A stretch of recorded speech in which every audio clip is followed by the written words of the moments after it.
यूं जमीन पर बैठकर क्यों आसमान को देखता है। पंखों को खोल जमाना सिर्फ तेरी उड़ान देखता है। नमस्कार दोस्तों, आप सभी का स्वागत है श्री श्याम क्लासेस के यूट्यूब चैनल पर। दोस्तों, आज की इस क्लास में अपन बात करने वाले हैं जो आईटीबीपी ड्रेसर वेटनरी का एग्जाम हुआ था पिछला 2019 के अंदर। तो दोस्तों, उसके अंदर जो भी वेटनरी के मोस्ट और इम्पोर्टेंट क्वेश्चंस थे आज की इस क्लास में अपन कवर करने वाले हैं। तो जितने भी भाई आज पहली बार चैनल पर आए हैं, पाना चाहते हैं वेटनरी से जुड़ी हुई हर एक भर्तियों का नोटिफिकेशन और एग्जाम से संबंधित महत्वपूर्ण क्वेश्चन की क्लासेज, तो दोस्तों सब्सक्राइब करें, बेल आइकन को जरूर प्रेस करें।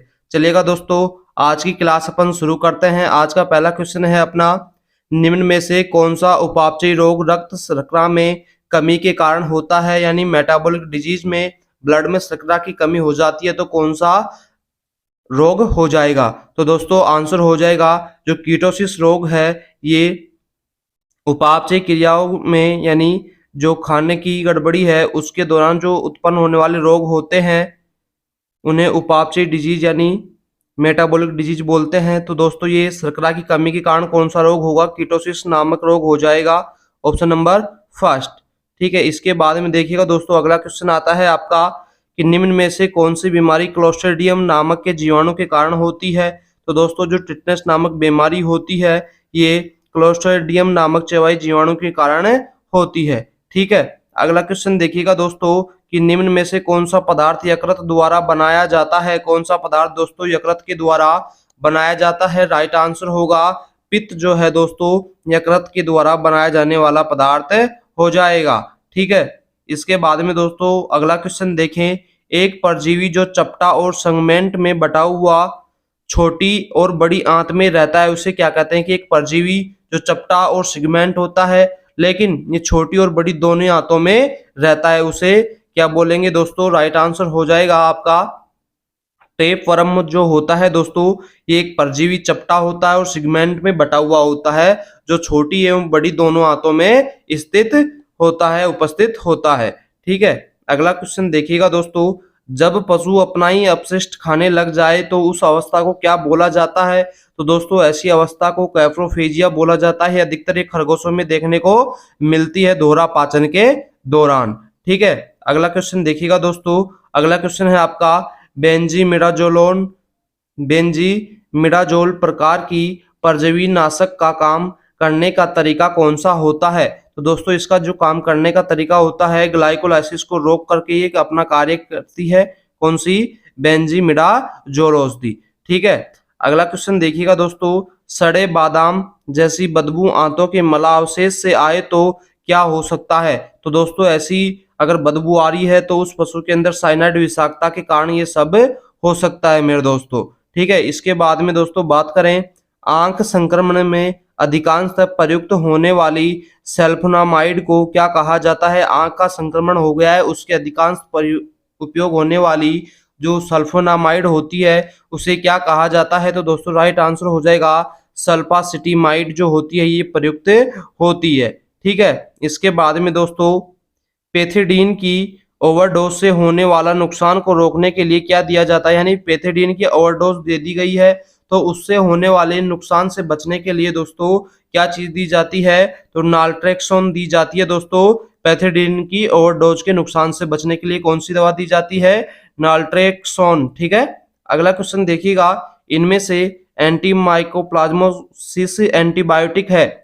इनमें से एंटीमाइकोप्लाज्मोसमल एंटीबायोटिक कौन सी होगी। राइट आंसर हो जाएगा टियामिनल जो है ये एंटीमाइकोप्लाज्मोसिस जो एंटीबायोटिक होगी। ठीक है, अगला क्वेश्चन, कौन सी दवा एंटीसेप्टिक के साथ में एंटी फंगल का भी कार्य करती है।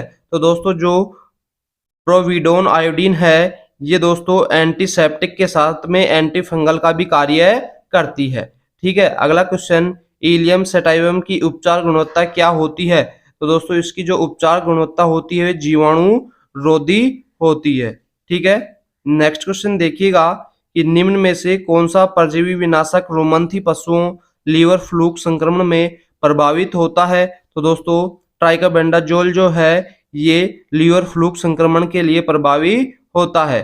ठीक है, नेक्स्ट क्वेश्चन आता है आपका, यूनिवर्सल एंटीडोट में सक्रिय चारकोल मैग्नीशियम ऑक्साइड के साथ में होता है अंडे की सफेदी, दूध, टेनिस या तरल पैराफिन। तो दोस्तों राइट आंसर हो जाएगा ऑप्शन नंबर सी, टेनिस जो होता है ये यूनिवर्सल एंटीडोट के रूप में सक्रिय होता है। ठीक है, इसके बाद में दोस्तों कुत्तों के लिए चॉकलेट विषाक्त है क्योंकि उसमें निम्न पदार्थ पाया जाता है कि कुत्तों के लिए जो चॉकलेट होती है दोस्तों एक प्रकार का विषाक्त पदार्थ होती है, वो किस कारण से होती है, उसके अंदर क्या उपस्थित होता है। तो दोस्तों जो थियोब्रोमाइन जो होता है चॉकलेट के अंदर उपस्थित होता है, इसी के कारण दोस्तों ये कुत्तों के लिए विषाक्त का कार्य करती है। ठीक है, अगला क्वेश्चन देखिएगा, निम्न में से किस जीवाणु रोधी एंटीबायोटिक का सम आधारित बोलते हैं। तो दोस्तों राइट आंसर हो जाएगा एमोक्सिलिन जो है इसे जीवाणु रोधी एंटीबायोटिक समाधारित बोला जाता है। ठीक है, नेक्स्ट क्वेश्चन, लंबे समय तक काम करने वाली निम्न में से कौन सी पेनिसिलिन है जो लंबे समय तक कार्य करती है। तो दोस्तों बेंजाथीन जो पेनिसिलिन है ये लंबे समय तक कार्य करने वाली पेनिसिलिन है।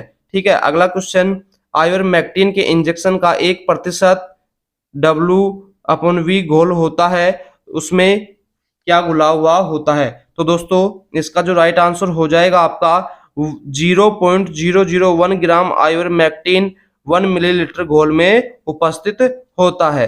ठीक है, अगला क्वेश्चन, निम्न में से कौन सा रुमंथी पशु होगा, कुत्ता, ऊंट, याक, घोड़ा। तो दोस्तों जो रुमंथी पशु होगा आपका रूमिनेंट्स याक हो जाएगा, बाकी जो ऊंट हो गया आपका सूडो रूमिनेंट्स, और जो कुत्ता और घोड़ा होगा ये एरोमंथी नॉन रूमिनेंट्स हो जाएंगे। ठीक है, अगला क्वेश्चन देखिएगा, इलेक्ट्रोकार्डियोग्राफ का उपयोग किस अंग के इलेक्ट्रॉन संकेत रिकॉर्ड करने के लिए किया जाता है। तो दोस्तों यह हृदय के संकेतों को रिकॉर्ड करने के लिए किया जाता है इलेक्ट्रोकार्डियोग्राफ। ठीक है, नेक्स्ट क्वेश्चन, इलेक्ट्रॉन माइक्रोस्कोप का आविष्कार कब हुआ था। तो दोस्तों इसका आविष्कार 1931 के अंदर हो गया था इलेक्ट्रॉन माइक्रोस्कोप का मेरे दोस्तों। ठीक है, इसके बाद में दोस्तों बात की जाए कि अंडे या जीवाणुओं को उचित तापमान पर रखने के लिए प्रयोग उपकरण कौन सा होता है। जो अंडे और जीवाणुओं को दोस्तों उचित टेम्परेचर पर रखा जाता है उसके लिए कौन सा उपकरण उपयोग किया जाता है। तो दोस्तों इनक्यूबेटर जो है ये उपयोग में लिया जाता है, इनक्यूबेटर। ठीक है, अगला क्वेश्चन देखिएगा दोस्तों, अगला क्वेश्चन आता है आपका, इलेक्ट्रोन्सेफेलोग्राफी किस लिए प्रयुक्त करते हैं। जो इलेक्ट्रोन्सेफेलोग्राफी होती है दोस्तों वो किसके लिए प्रयुक्त की जाती है। तो दोस्तों मस्तिष्क क्रिया हेतु ये चीज काम में ली जाती है, कौन सी, इलेक्ट्रोन्सेफेलोग्राफी जो मस्तिष्क क्रिया हेतु काम में ली जाती है। अगला क्वेश्चन देखेंगे, कौन सा स्टेथोस्कोप का हिस्सा नहीं होता, कौन सा स्टेथोस्कोप का हिस्सा है मेरे दोस्तों, ईयर टिप्स, चेस्ट टिप्स और डायफ्राम या उपरोक्त सभी। तो दोस्तों राइट आंसर हो जाएगा ऑल ऑफ दीज, उपरोक्त सभी जो है स्टेथोस्कोप के हिस्से पार्ट होते हैं। ठीक है, अगला क्वेश्चन देखिएगा, बोलिंग गम का उपयोग किस लिए किया जाता है। तो दोस्तों जो बोलिंग गम का उपयोग है गोली खिलाने के लिए इसका उपयोग किया जाता है। नेक्स्ट क्वेश्चन, सामान्यतः माइक्रोस्कोप का अधिकतम मैग्निफिकेशन ओकुलर और ऑब्जेक्टिव लेंस का कितना होता है। तो दोस्तों राइट आंसर हो जाएगा 10x तथा 100x जो होता है इसका ओक्यूलर और ऑब्जेक्टिव लेंस का मैग्निफिकेशन होता है अधिकतम। ठीक है, अगला क्वेश्चन देखेंगे, किसी दवा की 1 मिलीलीटर मात्रा देने के लिए निम्न में से कौन सी सिरिंज का उपयोग किया जाता है। तो दोस्तों उसके लिए 2 ml सिरिंज का उपयोग किया जाएगा, ऑप्शन नंबर सी, इसमें 12 लिखा हुआ है। तो दोस्तों 2 ml सिरिंज का उपयोग किया जाएगा 1 मिलीलीटर मात्रा देने के लिए। ठीक है, अगला क्वेश्चन, एक्स किरणों द्वारा ली गई विशेष फोटोग्राफ को क्या कहा जाता है। एक्स किरणों के द्वारा जो दोस्तों विशेष फोटोग्राफ ली जाती है उसे अपन बोलते हैं रेडियोग्राफी। ठीक है, अगला क्वेश्चन देखेंगे, घोड़ों की जमीन से लेकर के विदर तक ऊंचाई नापने के लिए किस माप का प्रयोग किया जाता है, फुट, हाथ, यार्ड या इंच का। तो दोस्तों इसके लिए किसका उपयोग किया जाता है, हाथ का उपयोग किया जाता है। ठीक है, इसके अगला क्वेश्चन देखेंगे दोस्तों, सिर की तरफ के लिए शब्द का प्रयोग किया जाता है। तो दोस्तों सिर की तरफ के लिए जो शब्द का प्रयोग किया जाता है क्रेनियल जो होता है ऐसा ये सिर की तरफ का हिस्सा होता है। ठीक है, अगला क्वेश्चन, फ्लेक्सीमीटर एक विधि है जिसका निम्न क्रियाओं में से एक के लिए प्रयोग किया जाता है। जो फ्लेक्सीमीटर है दोस्तों एक विधि होती है जिसका निम्न क्रियाओं के लिए निम्न एक के लिए प्रयोग किया जाता है, गुदा परीक्षण, ऑस्कल्टेशन परीक्षण या पल्पेशन। तो दोस्तों परीक्षण के लिए फ्लेक्सीमीटर मीटर का उपयोग विधि का उपयोग किया जाता है। ठीक है, अगला क्वेश्चन, मूत्र की थैली के परीक्षण को अंडोस्कोप के द्वारा किए जाने को क्या कहते हैं? यानी मूत्र की थैली के परीक्षण को अंडोस्कोप द्वारा किया जाने वाले को क्या कहते हैं? तो दोस्तों राइट आंसर होगा इसका सिस्टोस्कोपी बोला जाता है। ठीक है, अगला क्वेश्चन देखेंगे, सांस लेने से उत्पन्न आवाज एवं दिल की आवाजों को सुनने के लिए किस उपकरण का उपयोग किया जाता है? ऑप्शन नंबर डी, स्टेथोस्कोप का उपयोग किया जाता है। ठीक है, नेक्स्ट क्वेश्चन देखेंगे, खाज से ग्रसित कुत्तों में माइट परीक्षण के लिए किस उपकरण से त्वचा की खुरचन का नमूना लिया जाता है? तो दोस्तों स्केलपेल जो होता है, इससे उसकी त्वचा पर खुरच करके जो सैंपल लिया जाता है, किससे? स्केलपेल से। ठीक है, अगला क्वेश्चन, निम्नलिखित में से किस बीमारी का परीक्षण कोकिंग टेस्ट से किया जाता है? तो दोस्तों राइट आंसर हो जाएगा इक्वाइन इन्फेक्शियस एनीमिया का जो उपयोग है यानी परीक्षण है जो कोकिंग टेस्ट से किया जाता है। ठीक है, अगला क्वेश्चन देखिएगा, याक के लिए निम्नलिखित में से कौन सा जीन सही है?